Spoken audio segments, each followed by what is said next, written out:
Nice, relatively simple little move next. We go from single whip to high pattern horse. That's our single whip position. We step in right to left and present the left hand out in front of us.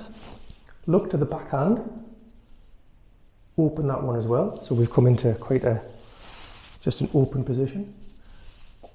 Just going to really bend the elbow to get into this position.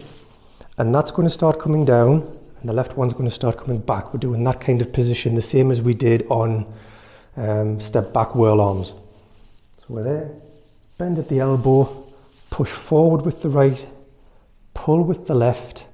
The right hand is going to take off to about 1 o'clock. So if you're looking straight ahead at 12, the right hand is going to take off to about 1 o'clock, and the left hand pulls down to the left hip and extend the left toes forward. That's high pattern horse.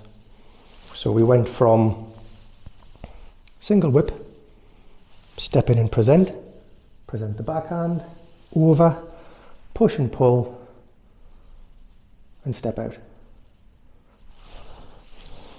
So we finished here, step in and present, look back at the backhand and present, bend the elbow, push and pull, right hand takes off towards 1 o'clock, left hand pulls to the hip, extend the left toes forward. Once more this way.